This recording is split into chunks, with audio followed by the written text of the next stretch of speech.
میں ہوں بلال ملک اور آپ تمام دیکھنے اور سننے والوں کا السلام علیکم۔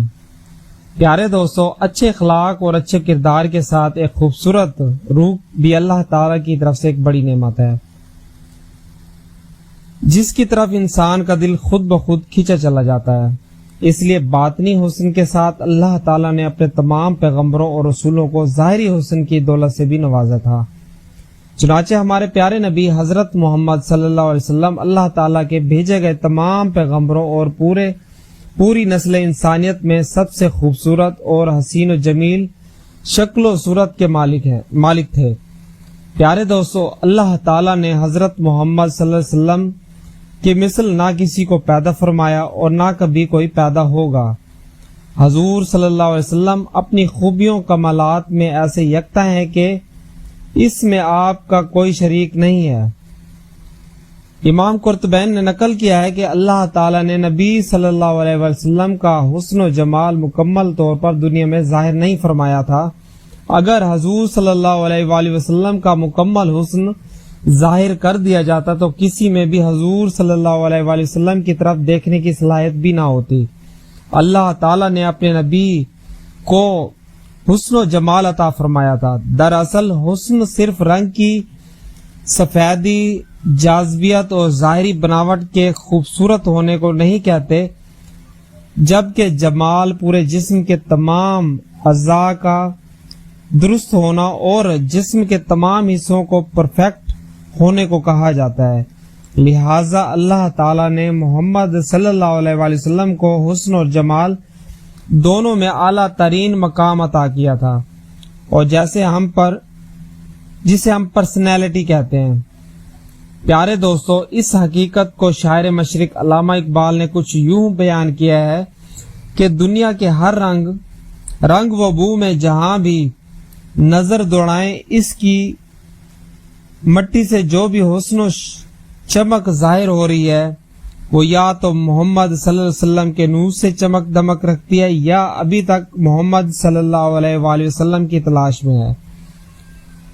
احادیث کی کتابوں اور صحابہ کرام کے اقوال سے یہ پتہ چلتا ہے کہ حضور صلی اللہ علیہ وسلم کے جسم مبارک کے تمام حصوں میں مکمل تناسب پایا جاتا تھا۔ اللہ تعالیٰ نے اپنے محبوب کو تمام عیبوں اور نقائص سے پاک رکھا ہوا تھا۔ حضور صلی اللہ علیہ وسلم سر سے پاؤں تک ایک مثالی شخصیت تھے۔ صحابہ کرام ہمیشہ حضور صلی اللہ علیہ وسلم کی شخصیت اور خوبصورتی کی تعریفیں کیا کرتے تھے، جو تاریخی کتابوں میں بھری پڑی ہیں، جس میں شاعر اسلام حضرت حسام بن ثابت کا ایک مشہور شعر ہے، جس کا ترجمہ کچھ اس طرح ہے: یا رسول اللہ صلی اللہ علیہ وآلہ وسلم، آپ نے زیادہ حسن و جمال والا میری آنکھوں نے کبھی کسی کو نہیں دیکھا، اور آپ سے زیادہ جمیل کسی عورت نے جنا ہی نہیں۔ حضرت ابو ہریرہ، انس بن مالک، عبداللہ بن عمر، کعب بن مالک، جابر بن عبداللہ اور حضرت برا بن نے حضور صلی اللہ علیہ وسلم کی خوبصورتی اور جسمانی بناوٹ اور حلیہ کو جس طرح بیان کیا ہے، اگر ان تمام روایات اور اقوال کو ایک جگہ جمع کیا جائے تو وہ کچھ یوں ہیں۔ پیارے دوستو، حضور صلی اللہ علیہ وسلم کے جسم کا رنگ گورا سفید تھا، گویا ایسا معلوم ہوتا تھا کہ آپ کا بدن چاندی سے ڈھال کر بنایا گیا ہو۔ حضور صلی اللہ علیہ وآلہ وسلم کا جسم نہایت نرم و نازک تھا، جس سے ایک خاص قسم کی خوشبو آتی تھی۔ صحابہ کرام کہتے ہیں کہ آپ کے جسم کی خوشبو سے زیادہ اچھی خوشبو ہم نے کبھی نہیں دیکھی تھی، یہاں تک کہ حضور صلی اللہ علیہ وسلم کے جسم مبارک سے گرنے والے پسینے کو ہم جمع کر لیا کرتے تھے اور اسے بطور عطر استعمال کیا کرتے تھے۔ لہٰذا حضرت انس کی والدہ بی بی ام سلیم رضی اللہ تعالی عنہا حضور صلی اللہ علیہ وسلم کے لیے ایک چمڑے کا بستر بچھا دیتی تھی، اور حضور صلی اللہ علیہ وسلم دوپہر کو اس پر لیٹ کر آرام فرمایا کرتے تھے۔ لہٰذا آپ کے پسینے کی ایک شیشی میں جمع فرما لیتی تھی اور پھر اسے ایک خوشبو میں ملا لیتی تھی۔ حضرت انس نے وصیت کی تھی کہ میری وفات کے بعد میرے بدن اور کفن میں وہی خوشبو لگائی جائے جس میں حضور صلی اللہ علیہ وآلہ وسلم کے جسم مبارک کا پسینہ ملا ہوا ہو۔ حضور صلی اللہ علیہ وسلم کے سر کے مکمل بال رکھنا پسند کرتے تھے۔ کبھی آپ کے بال کندھوں تک رہتے تھے، کبھی کانوں کی لو تک رہتے تھے۔ اگر کبھی مانگ نکل آتی تو اسے رہنے دیتے تھے، ورنہ مانگ نکالنے کی کوشش فرماتے تھے۔ حضور صلی اللہ علیہ وسلم باقاعدہ داڑھی اور سر پر کنگھا کیا کرتے تھے۔ آپ صلی اللہ علیہ وسلم اکثر سر میں تیل لگاتے تھے۔ تیل لگانے کے بعد سر پر ایک کپڑا لپیٹ لیا کرتے تھے۔ آخری عمر تک آپ صلی اللہ علیہ وسلم کے بال مبارک کم سفید تھے اور آپ کی داڑھی مبارک میں 17% سفید بال تھے، اس لیے آپ نے اپنی داڑھی مبارک میں کبھی خضاب نہیں لگایا تھا۔ کبھی کبھی مہندی لگا لیا کرتے تھے۔ آپ صلی اللہ علیہ وسلم کے بال نہ تو گھنگریالے تھے اور نہ ہی بالکل سیدھے تھے، درمیانی کیفیت کے تھے۔ پیارے دوستو، حج بیت اللہ کے وقت جب آپ نے اپنے بال اتروائے تو وہ صحابہ کرام میں بطور تبرک تقسیم کیے گئے۔ بی بی ام سلمہ ان بالوں کو ایک شیشی میں رکھ دیا تھا، اور جب کسی شخص کو نظر لگ جاتی تھی یا کوئی مرض ہوتا تھا تو آپ اس شیشی کو پانی میں ڈبو کر دیا کرتی تھی اور اس پانی سے شفا حاصل ہو جاتی تھی۔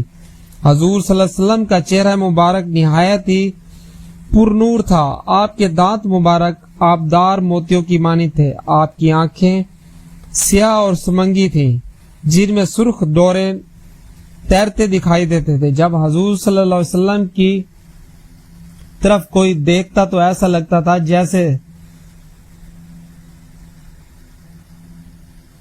جب کوئی آپ کی آنکھوں میں سرما حتیٰ کہ موجود بھی نہیں ہوتا تھا۔ پیشانی مبارک کشادہ تھی، بھویں مبارک گھنی اور باریک تھیں۔ دونوں بھویں اپنی اتنی گھنی تھی کہ دور سے آپس میں ملی ہوئی لگتی تھی۔ آنکھوں کی پلکیں گھنی اور پر نور تھیں۔ پیارے دوستو، اللہ تعالیٰ نے حضور صلی اللہ علیہ وسلم کو ایسا موضع عطا فرمایا تھا کہ آپ ان آنکھوں سے دائیں بائیں، آگے پیچھے، نیچے، دن رات اندھیرے اجالے میں یکساں طور پر دیکھ لیتے تھے۔ حضور صلی اللہ علیہ وسلم کی ناک نہایت ہی خوبصورت، اونچی اور خمیدہ تھی۔ ناک کی بلندی سے اس پر نور چمکتا معلوم ہوتا تھا۔ آپ صلی اللہ علیہ وسلم کے کان بھی موزانہ شان تھی۔ آپ خود ارشاد فرماتے ہیں کہ میں ان چیزوں کو دیکھتا ہوں جن کو تم نہیں دیکھ سکتے، اور میں ان آوازوں کو سنتا ہوں جن کو تم میں سے کوئی بھی نہیں سن سکتا۔ پیارے دوستو، پیارے نبی کے رخسار مبارک نرم و نازک تھے، یہاں تک کہ جب آپ گفتگو کرتے آپ کے دونوں گال مبارک ہموار ہو جایا کرتے تھے۔ آپ صلی اللہ علیہ وسلم کی گردن مبارک نہایت سڈول اور سراہی کی مانند تھی جو خوبصورتی میں بے مثل تھی۔ چنانچہ یوں کہہ سکتے ہیں کہ آپ کا مکمل جسم مبارک اتنا خوبصورت تھا کہ اس میں سے ایک خاص قسم کی خوشبو آتی تھی، اور جو شخص آپ سے مصافحہ کرتا اس کے ہاتھوں میں خوشبو رہتی تھی۔ حضور صلی اللہ علیہ وسلم کا سینہ اور شکن دونوں ہموار تھے۔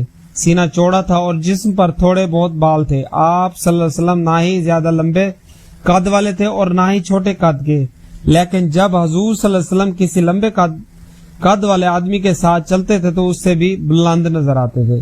پیارے دوستو، آپ صلی اللہ علیہ وسلم کا چہرہ مبارک اس قدر پر نور تھا کہ مسلسل دیکھنے پر آنکھیں چندھیا جاتی تھیں۔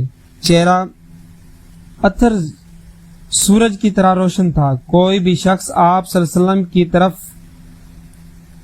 نظر بھر کر نہیں دیکھ پاتا تھا۔ حضرت جابر رضی اللہ تعالی عنہ کا بیان ہے کہ میں نے رسول صلی اللہ علیہ وسلم کو چاندنی رات میں دیکھا۔ اس وقت جب حضور صلی اللہ علیہ وسلم ایک دھاری دار چادر اوڑھے ہوئے تھے، میں ایک بار چاند کی طرف دیکھتا اور ایک بار حضور صلی اللہ علیہ وسلم کی طرف دیکھتا، یہاں تک کہ میں نے یہ فیصلہ کیا کہ حضور صلی اللہ علیہ وسلم کا چہرہ مبارک زیادہ خوبصورت تھا۔ ام المومنین حضرت عائشہ فرماتی ہیں کہ اگر مصر والے حضور صلی اللہ علیہ وسلم کے بارے میں سن لیتے یا ان کو دیکھ لیتے تو حضرت یوسف کی قیمتیں لگانا بھول جاتے. آپ کے مثل نہ کوئی پیدا ہوا ہے اور نہ ہی کبھی کوئی پیدا ہوگا. پیارے دوستو، ویڈیو اگر اچھی لگی ہے تو ویڈیو کو لائک اور چینل کو سبسکرائب ضرور کیجیے گا. ایک نئی ویڈیو کے ساتھ بہت جلد حاضر ہوں گے. تب تک کے لیے اللہ حافظ.